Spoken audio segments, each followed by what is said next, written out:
Hello friends, welcome to wow education. तो आज हम फिर से लेके आए एक नया टॉपिक बीएड, डीएलएड और सारे टीचिंग कम्युनिटी के लिए approaches to learning and teaching. तो इसमें हम देखेंगे 5 प्रकार के हमारे पास अप्रोचेस है। 1 है टीचर सेंटर्ड अप्रोच, सेकंड है सब्जेक्ट सेंटर्ड अप्रोच, थर्ड है learner centred approaches, constructive approach और कॉम्पिटेंसी बेस्ड अप्रोच। तो इनके बारे में हम डिटेल से अब बात करते हैं। सबसे पहले हम टीचर सेंटर अप्रोच की बात करते हैं। जैसा कि नाम से ही पता चलता है, ये अप्रोच पूरे टीचर के इर्द गिर्द उसके सराउंडिंग में ही घूम रहा है। एज ए स्टूडेंट हम सबको लगता है, और ये वाकई में होता भी है, कि जैसे सारी जो क्लासरूम एक्टिविटीज़ होती हैं उसका डोमिनेंट फैक्टर टीचर ही होता है। इस वाले अप्रोच में हर चीज़ जो क्लास में होती है, जैसे सीटिंग अरेंजमेंट है, क्या पढ़ाना है, कब पढ़ाना है, और इसके अलावा डिसिप्लिन मेंटेन करना, बच्चे क्वेश्चन पूछते हैं या टीचर क्वेश्चन पूछे, इवैल्यूएशन, ये सब कुछ टीचर द्वारा ही डिटरमाइन किया जाता है। तो इस प्रकार के टीचर्स अपने स्किल और नॉलेज स्टूडेंट को ट्रांसफ़र करता है। एक गुड लर्नर क्या करता है, मैक्सिमम नॉलेज को स्टोर कर सकता है और उसे जब ज़रूरत होती है तो अपने स्किल्स के द्वारा उस मेमोरी को रिप्रोड्यूस करके वो अच्छे से उस चीज़ को याद कर सकता है। जबकि एक पुअर स्टूडेंट को याद करने में और उसको रिप्रोड्यूस करने में दिक्कत होती है। तो इस प्रकार हम देखते हैं नॉलेज को मेमोराइज करना और उसे रिप्रोड्यूस कर। Paulo Freire the great educational thinker थे, तो उन्होंने इस प्रोसेस को बैंकिंग एजुकेशन का नाम भी दिया है। तो characteristics of teacher centre approaches क्या हैं? सबसे पहले तो जो होता है, जो नॉलेज होता है वो टीचर से स्टूडेंट में ट्रांसमिट होता है। सेकंड है, इसमें फोकस जो मेन होता है वो टीचिंग और इंस्ट्रक्शंस पर रहता है, रदर देन कि टीचर ये पता लगाए कि बच्चे ने कितना सीखा है और क्यों नहीं सीखा है। नेक्स्ट है, टीचर की जो डिलीवरी मेथड और उसका कंटेंट होता है एक एवरेज स्टूडेंट को ध्यान में रखकर किया जाता है। तो इस प्रकार से जो गिफ्टेड और बिलो एवरेज स्टूडेंट हैं वो बेचारे इग्नोर फील करते हैं। ज़्यादा एम्फेसिस इस बात पर दिया जाता है कि जैसे पैसिव लिसनिंग, मतलब बच्चे केवल सुनने का काम करते हैं या केवल रीड या राइट करते हैं एग्जैक्टली जैसा टीचर चाहता है, उसके अलावा और कोई न्यू एक्टिविटी नहीं होती है। क्लास में स्टूडेंट्स का पार्टिसिपेशन टीचर के द्वारा ही डिसाइड होता है, कि जब टीचर डिसाइड करेगा कि उसको पार्टिसिपेशन कराना है, कोई एक्टिविटी करानी है, तो तभी होगा, और वो भी टीचर की मर्जी से। और मोस्ट ऑफ द केसेस क्या होता है, स्टूडेंट क्या डिस्कस करेगा ये सब भी टीचर ही डिसाइड करता है। अननेसेसरी डिस्कशन पे टीचर्स उनको शट अप कॉल दे देता है। टीचर का मेन कंसर्न पूरा का पूरा अपने कोर्स और सिलेबस कंप्लीशन पे होता है। टीचर को केवल करेक्ट आंसर से लेना देना होता है। वो इस बात पर फोकस नहीं करता है कि अगर स्टूडेंट ने इनकरेक्ट आंसर दिया है तो उसे करेक्ट करने के लिए वो क्या क्या स्ट्रैटेजीज़ को यूज़ करे। क्लास का डिसिप्लिन भी एंटायरली टीचर द्वारा ही कंट्रोल किया जाता है। तो इसके अलावा इसकी क्या यूज़फुलनेस है, इसमें देखो, टीचर सेंटर अप्रोचेस से ये होता है, ये अप्रोच पूरी तरह से टीचर डिपेंडेंट होती है। इसलिए अगर टीचर पॉजिटिव माइंड हो तो क्लासरूम में स्टूडेंट्स नई चीज़ें सीख सकते हैं। कहने का मतलब एक्सपीरियंस, टीचर के एक्सपीरियंस से बच्चों को बहुत कुछ सीखने को मिल सकता है। टीचर से जो नॉलेज ट्रांसफ़र होता है, उसके इन्फॉर्मेशन, उसके स्किल्स जो ट्रांसफ़र होते हैं स्टूडेंट में, तो इस प्रोसेस में एक्सपीरियंस पर्सन के नॉलेज यंगर जनरेशन को बहुत बेनिफिट करती है। हम सब लोगों ने जिन्होंने टीचर सेंटर क्लासरूम में पढ़ाई की है अपने बचपन में, तो हम अपने एक्सपीरियंस से ये बता सकते हैं कि हमको तो अपने टीचरों से बहुत ही ज़्यादा फ़ायदा मिला था। भारत जैसे देश में जहाँ क्लासरूम बहुत लार्ज होती हैं, ऐसे में इस टीचिंग अप्रोच को ही यूज किया जा सकता है। और अब हम देखते हैं टीचर सेंटर अप्रोचेस के लिमिटेशन, यानी इसकी कमियाँ क्या हैं। चूँकि teacher centre approach teacher centred होती है, इसलिए स्टूडेंट इस टाइप को ज़्यादा पसंद नहीं करते हैं और धीरे धीरे अपना इंटरेस्ट लूज़ कर लेते हैं। अगर टीचर की नॉलेज लिमिटेड होती है तो जो इंडिविजुअल चाइल्ड की जो नीड होती है वो फुलफ़िल नहीं होती है। इस टीचिंग में स्टूडेंट्स को डिबेट और डिस्कशन करने के लिए स्कोप नहीं मिलता है। क्लासेस लार्ज होने के कारण इंडिविजुअल अटेंशन देना टीचर के लिए भी मुश्किल होता है। ऐसी क्लासेस में स्टूडेंट की थिंकिंग स्किल को डेवलप करने के लिए कोई स्कोप ही नहीं होता है। मतलब टीचर पढ़ाएगा, बच्चा बस सुनेगा। ऐसी क्लासरूम ऑफन स्टूडेंट्स की क्रिएटिविटी को रिटार्ड यानी दबा देती हैं। इवैल्यूएशन मोस्टली समेटिव यानी पेन पेपर होता है, क्योंकि फॉर्मेटिव असेसमेंट का तो सवाल ही नहीं होता, क्योंकि इसमें बहुत लंबा समय लगता है और इसमें क्रिएटिव थिंकिंग होती है जो टीचर सेंटर अप्रोच में नहीं होती है। टीचर को कोर्स कंप्लीशन से मतलब होता है। नेक्स्ट हम पढ़ेंगे subject centre approach. Subject centre approach में जो फोकस होता है वो सब्जेक्ट के कंटेंट के डिलीवरी पर ज़्यादा होता है। पहले वाले अप्रोच में देखा था हमने टीचर की मर्जी, टीचर के विश, टीचर के नॉलेज पर ही सारा अप्रोच था। बट सब्जेक्ट सेंटर अप्रोच में बुक्स पर ज़्यादा फोकस होता है, बुक्स के कंटेंट पर, बुक्स के सिलेबस कंप्लीशन पर ज़्यादा फोकस होता है। इस अप्रोच में सारी इंपॉर्टेंट टॉपिक्स पर होती है और उसके ही चारों तरफ टीचिंग और लर्निंग एक्टिविटीज़ घूमती है। मोस्टली सारे स्कूल में सिलेबस टेक्स्ट बुक पर स्ट्रिक्टली कंसंट्रेट किया जाता है। जो टेक्स्ट बुक होती हैं वो ही पूरी टीचिंग का पावर हाउस होती हैं और टेक्स्ट बुक के एक्सरसाइजेस और एग्जाम्पल्स ही मोस्टली फॉलो किए जाते हैं लेसन पढ़ाने के बाद। नेशनल करिकुलम फ्रेमवर्क 2005 ने अंडर मेंशन चीज़ें हाईलाइट की हैं, जैसे जो एक्स्ट्रा करिकुलर सेंट्रल अप्रोचेस के लिए टेक्स्ट बुक्स टीचर्स के लिए मेन सोर्स होता है। टीचर द्वारा word by word, phrase by phrase matter present किए जाते हैं और टेक्स्ट बुक का कंटेंट या सब्जेक्ट मैटर टीचर को गाइड करता है अपनी मेथोडोलॉजी को बनाने में। स्टूडेंट्स पर फैक्ट्स को मैप आमतौर पर टीचर चैप्टर फिनिश करने के बाद लेसन एंड के क्वेश्चंस पूछता है, ये देखने के लिए कि स्टूडेंट की लर्निंग कितनी हुई है। उसके अंदर खुद के जो क्वेश्चंस होते हैं उन पे फोकस करने का या फिर क्वेश्चन बच्चों के जो होते हैं उस पे फोकस करने का समय या फिर आज़ादी नहीं होती है। उसके बाद स्टूडेंट्स उन पूछे हुए क्वेश्चन को या तो ओरली या फिर नोटबुक में लिखकर टीचर्स को दिखाते हैं या रिस्पॉन्ड करते हैं। अब जो सब्जेक्ट सेंटर अप्रोच है उसकी विशेषताएं, उसकी कैरेक्टरिस्टिक्स क्या होती हैं, इसमें क्या होता है, जो मैक्सिमम फोकस होता है वो टेक्स्ट बुक के कंटेंट पर होता है। इसलिए ये समझ लीजिए कि क्लासरूम एक्टिविटी टेक्स्ट बुक के चारों तरफ घूमती है। टीचर स्वयं को रोल मॉडल के रूप में प्रेजेंट करता है जिसको टेक्स्ट बुक की सारी मास्टरी जानकारी होती है। स्टूडेंट्स की लर्निंग नीड को सेटिस्फाई करने के लिए केवल टेक्स्ट बुक का ही सहारा लिया जाता है। कोई एडिशनल, कोई रेफरेंस, कोई एक्टिविटी, कोई फील्ड ट्रिप कुछ नहीं कराया जाता। रियल लाइफ सिचुएशन को हार्डली मेंशन किया जाता है। सारी क्लासरूम इंटरेक्शन टेक्स्ट बुक पर ही आधारित होती हैं। क्वालिटी आउटपुट के मुकाबले क्वांटिटी ओरिएंटेड आउटपुट पर ज़्यादा फोकस होता है। टेक्स्ट बुक के क्वेश्चंस ही आपके एग्ज़ाम में भी आते हैं। सारा कंक्लूजन अगर देखा जाए तो सब्जेक्ट सेंटर अप्रोच लर्नर को प्रचुर मात्रा में कंटेंट प्रोवाइड करता है और वो भी लिमिटेड टाइम में। इस अप्रोच की एक खासियत है कि कोर्स टाइमली तो कंप्लीट हो जाता है और लर्नर के पास एम्पल टाइम होता है कि वो अपने कंप्लीटेड कोर्स को प्रैक्टिस करके अपने सब्जेक्ट के नॉलेज को थॉरोली जो है इम्प्रूव कर सके। बट इस सब्जेक्ट सेंटर अप्रोच की कुछ कमियां और खामियां इस प्रकार से हैं। वो है, लर्नर ने जो भी नॉलेज एक्वायर की है वो बुकिश होती है, उसका रियल लाइफ एग्जाम्पल से दूर दूर तक कोई नाता नहीं रहता है। टीचिंग लर्निंग प्रोसेस में पारदर्शिता यानी ट्रांसपेरेंसी नहीं होती है। मतलब जितना और जो बुक में है वही पढ़ो, वही पढ़ाओ। Most of the time student book को रट रहे होते हैं, उनको इस बात से कोई लेना देना नहीं होता है कि उनको कंटेंट समझ आया या नहीं। स्टूडेंट्स को न्यू क्वेश्चन फ्रेम करने की हैबिट नहीं होती है, सो वो लेसन एंड क्वेश्चंस के ही भरोसे होते हैं। अगर सेम क्वेश्चन का कोई नया क्वेश्चन उनको बना के दे दो तो स्टूडेंट उसे सॉल्व करने में कैपेबल ही नहीं होता है, कंफ्यूज हो जाता है। इस प्रकार के अप्रोच में हम कंटिन्यूस और कॉम्प्रिहेंसिव इवैल्यूएशन यानी CCEE अप्रोच को अप्लाई ही नहीं कर पाएंगे। CCE का मतलब ये होता है कि बच्चे का ओवरऑल असेसमेंट। फॉर एग्जांपल, अगर मैंने लेसन पढ़ाया है रानी लक्ष्मीबाई, तो स्टूडेंट्स को रानी का जन्म, उनके वॉर्स, उनके पेरेंट्स तो रटे हुए होंगे, बट इस लेसन की क्या प्रासंगिकता है मतलब आज के समय में, वो समझ नहीं पाएंगे। अगर मैं सेम लेसन से उनको ये क्वेश्चन बना के देती हूँ कि आज के समय की रानी लक्ष्मीबाई का कोई एग्जाम्पल दो, तो स्टूडेंट उस आंसर को, उस क्वेश्चन को आज के रियल लाइफ सिचुएशन से रिलेट नहीं कर पाएंगे।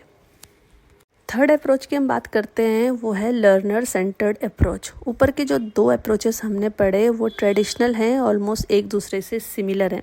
तो चलिए एक फ्रेज पर गौर करते हैं, the teacher teaches John Latin.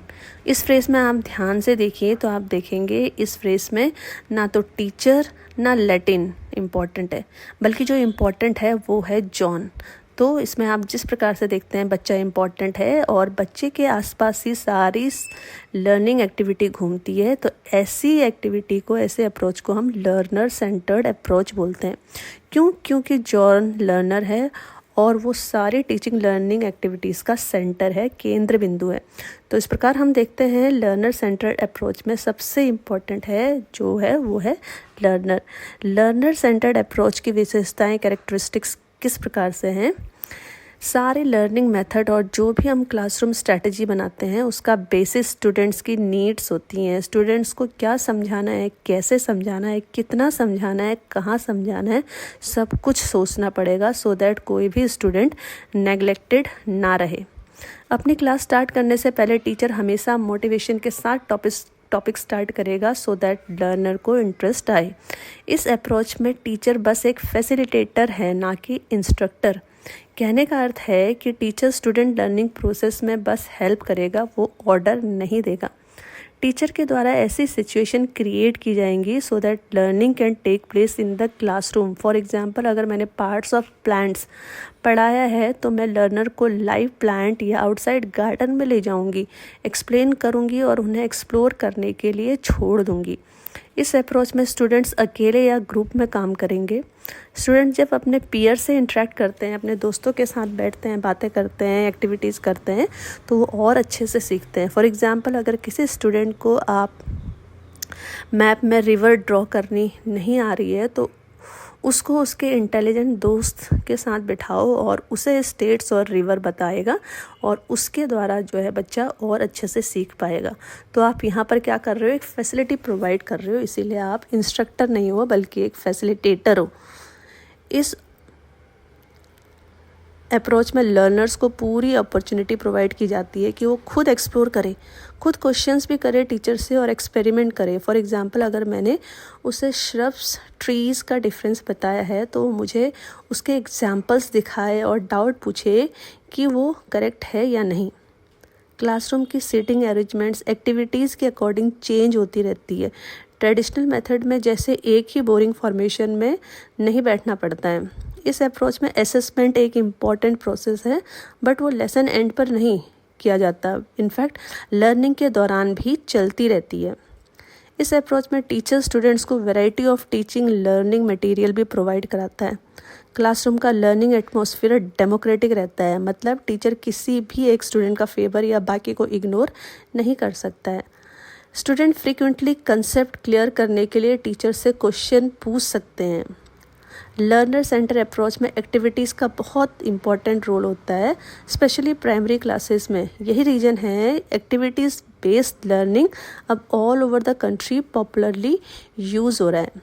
Activity based learning का अर्थ होता है ऐसी एक्टिविटीज़ जिसमें लर्नर एक्टिवली पार्टिसिपेट करता है और उससे यूज़ करके रिफ्रेशिंग और खुशी फील होती है और एट द सेम टाइम बच्चे को लर्निंग भी होती है।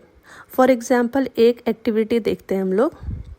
सपोज करो क्लास 5 के लिए हमने बोला एक्टिविटी मैप रीडिंग। टीचर बच्चों को मैप में अपने टाउन की लोकेशन आइडेंटिफाई करने के लिए कह सकता है। उन्हें रेलवे लाइंस के सिंबल देखने को कहें, उन्हें उनके घर से रेलवे स्टेशन तक का डिस्टेंस पता करने के लिए कहें, उनके स्कूल की लोकेशन पता करने के लिए कहें, उनके टाउन के लैंडमार्क्स और उनके डायरेक्शन और बहुत सारी चीज़ें पता की जा सकती हैं।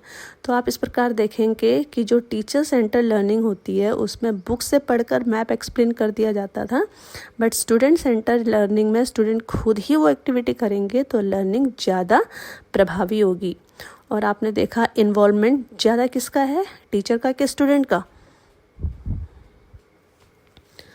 लर्नर सेंटर्ड अप्रोच के क्या यूज़फुलनेस है, क्या इसके फ़ायदे हैं। इस अप्रोच में स्टूडेंट ही सारी टीचिंग लर्निंग प्रोसेस का केंद्र होता है। क्लासरूम टीचिंग का जो प्रोसेस है, प्लानिंग है और उसका ट्रांजैक्शन इतने माइन्यूटली बनाया जाता है कि लर्नर को कंटेंट समझ आ जाए। ये अप्रोच स्टूडेंट्स की क्रिएटिविटी को भी इन्हांस करता है। स्टूडेंट अपने लर्निंग को जल्दी और हाई लेवल तक पहुंचा सकता है क्योंकि मोस्टली एक्टिविटीज़ में स्टूडेंट के बीच में कंपटीशन लेवल होता है। स्टूडेंट के परफॉर्मेंस को on the spot he appreciate किया जाता है। लर्नर सेंटर अप्रोच के लिमिटेशन, इसकी कुछ कमियां और खामियां इस प्रकार से है। इस अप्रोच के जरिए हर स्टूडेंट का अचीवमेंट लेवल प्राप्त करना मुश्किल होता है क्योंकि टीचर और सिलेबस टाइम बाउंड होता है।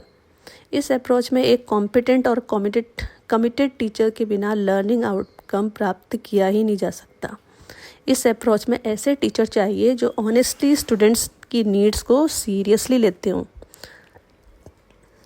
इस अप्रोच में नॉट ओनली टीचर बट जो स्कूल मैनेजमेंट है और वहाँ का जो एनवायरनमेंट है वो भी लर्नर फ्रेंडली होना चाहिए। कभी कभी जब हम क्लास में एक्टिविटी कराते हैं तो क्लास में थोड़ा बहुत कियोस हो सकता है, क्लास में लाफ्टर हो सकता है, बट मैनेजमेंट ये समझता है कि वो जो टीचर है वो टीचर अपनी क्लास को मैनेज नहीं कर पा रहा है, उसकी क्लास में इंडिसिप्लिन है, इसीलिए टीचर को वार्निंग इशू की जाती है। तो कभी कभी मैनेजमेंट को भी ये समझना पड़ेगा कि जो स्टूडेंट्स सेंटर लर्निंग होते हैं उसमें क्लासरूम में थोड़ा सा कियोस रहता ही है। नेक्स्ट हम बात करते हैं कॉम्पिटेंसी बेस्ड अप्रोच की। इसका मतलब है कि इंस्टेड ऑफ कि टीचर या स्कूल बच्चे के ग्रेड सिलेबस पर फोकस करे, वो ये देखे कि बच्चा किसी भी पर्टिकुलर सब्जेक्ट में कितना कॉम्पिटेंट हुआ है, यानी उसने उस सब्जेक्ट्स के स्किल्स में कितनी मास्टरी अचीव की है। इसी को हम कॉम्पिटेंसी बेस्ड अप्रोच कहते हैं। इट मीन्स कि जैसे बच्चा तभी आगे फॉरवर्ड मूव करेगा जब वो उस सब्जेक्ट्स की जो मिनिमम सेट मास्टरी है वो अचीव कर लेगा। ऑब्वियसली ये सब के लिए एक जैसा तो नहीं होगा, कोई लर्नर इसको जल्दी अचीव कर लेगा, कोई इसको देर से अचीव करेगा, बट करेगा पक्का। इस प्रकार से इक्विटी वाला लॉ भी फॉलो हो जाएगा, अर्थात हर बच्चा सब्जेक्ट्स में मास्टरी अचीव करे और फिर साथ में ही आगे मूव करे। मास्टरी का मतलब बिल्कुल ये नहीं है कि स्टूडेंट ऐसे रिजल्ट दिखाए जो सबके लिए एक समान होते हैं। इनफैक्ट मास्टरी का मतलब है कि उस लेसन के जो ऑब्जेक्टिव्स हैं ना, मिनिमम ऑब्जेक्टिव्स भी अगर एटलीस्ट बच्चा उनको अचीव कर लेता है तो वो ही कॉम्पिटेंसी है। ये मास्टरी हर सब्जेक्ट्स के लिए डिफरेंट होती है। मैथ्स में प्राइमरी क्लासेस में counting, addition, subtraction, multiply, divide का कंसेप्ट अगर हर बच्चे को क्लियर हो गया तो वो मैथ्स का कॉम्पिटेंसी है, मैथ्स की मास्टरी है। सिमिलरली लैंग्वेजेस में sentence formation, paragraph writing, expression और ऐसे ही हर सब्जेक्ट के लिए डिफरेंट मास्टरी लेवल्स होते हैं। ऑल्दो कॉम्पिटेंसी की कोई निश्चित डेफिनेशन तो नहीं होती है, बट कह सकते हैं कि ये एक एसेंशियल स्किल, नॉलेज, एटीट्यूड और बिहेवियर है जो रियल लाइफ सिचुएशन में परफॉर्म करने के लिए किसी भी लर्नर को चाहिए। कॉम्पिटेंसी मेजरेबल होती है। की features of competency based education. Mastery based progression. Student तभी आगे प्रोसीड करते हैं जब वो प्रीवियस सब्जेक्ट के तय किए गए जो स्किल्स होते हैं वो अचीव ना कर लें, चाहे जितना मर्जी टाइम लग जाए। और नेक्स्ट है पर्सनलाइज लर्निंग। इसमें हर लर्नर्स की अपनी अलग अलग नीड होती है जिसको इंडिविजुअली फुलफिल किया जाता है। Emphasis on skills and knowledge. इसमें इस बात पर भी फोकस किया जाता है कि बच्चा नॉलेज को रियल वर्ल्ड में कितना यूज़ कर सकता है, ना कि क्लास में उसने कितना सीखा। फॉर एग्जाम्पल, अगर बच्चा रियल लाइफ में कैक्टस देखता है तो उनके थॉर्न्स को अपने फैमिली को भी एक्सप्लेन कर सके कि कैक्टस के प्लांट में थॉर्न्स यानी कांटे क्यों होते हैं। Real world application. ये अप्रोच इस बात पर फोकस करती है कि बच्चे की नॉलेज उसे रियल लाइफ सिचुएशन में कितना हेल्प करती है। अगर साइंस में उसे फर्स्ट एड सिखाया गया है तो उसे इंजरी होने पर खुद की या अपने आसपास के लोगों की मेडिकल केयर करनी आनी भी चाहिए। Flexible and personalize. इसके लिए फ्लेक्सिबल टाइमिंग मतलब हर बच्चे की लर्निंग स्पीड सेम नहीं होगी, उनका लर्निंग प्रोसेस और असेसमेंट स्ट्रैटेजीज भी सेम नहीं होंगी। Equity and access. इक्विटी का मतलब है हर बच्चे को लर्निंग सेटिस्फेक्शन मिलता है, लर्निंग सेटिस्फेक्शन सेम है। एक्सेस का मतलब हर बच्चा एक ही प्रकार से जो है सीखने की कोशिश करता है। Usefulness of competency based approach. The competency based approach बच्चे को रोट मेमोराइजेशन यानी रट्टा मारने की हैबिट से दूर रखता है। आज बच्चा जो लर्न करता है वो कल उसको भूलेगा नहीं, क्योंकि आज उसने उस लर्निंग में मास्टरी हासिल कर ली है। इस अप्रोच में जो असेसमेंट होते हैं वो डायरेक्ट लर्निंग ऑब्जेक्टिव से लिंक होते हैं। मतलब उस लेसन का जो भी लर्निंग ऑब्जेक्टिव होता है, हम बच्चों को वही असेसमेंट में क्वेश्चन या एक्टिविटी कराते हैं। अब जब असेसमेंट का रिजल्ट आए हैं तो सबका एक ही लेवल तो होगा नहीं, तो बच्चे के परफॉर्मेंस के बेसिस पे फिर से हम नेक्स्ट लर्निंग प्रोसेस को प्लान करते हैं। मतलब अगर मैं बच्चे को क्लास में एनिमल वर्ल्ड पढ़ाया है और एग्ज़ाम में बच्चा हर्बीवोरस और कार्निवोरस एनिमल्स का डिफरेंस नहीं बता पाया है, तो मुझे उस बच्चे के लिए हर्बीवोरस और कार्निवोरस टॉपिक को दोबारा प्लान करना पड़ेगा। तो इस प्रकार से रेमेडियल कोचिंग उन बच्चों के लिए हेल्पफुल है जो एग्ज़ाम में कम ग्रेड्स लाए हैं, but at the same time जो बच्चे हाई परफॉर्मर्स हैं उनके लिए भी फर्दर और कॉम्पिटिटिव एक्टिविटीज़ को प्लान करना, तो वो भी सो दैट वो भी ओवर कॉन्फिडेंट ना हो जाएं। इंटरेस्टिंग एंड लर्निंग एक्टिविटी जैसे story telling, role playing, dialogues, practice riddle, word play, magic quiz और पजल इत्यादि बच्चों को सब्जेक्ट प्रोफिशिएंसी अचीव करने में हेल्प करेगा और साथ ही साथ लर्निंग को एक जॉयफुल इवेंट भी बनाएगा।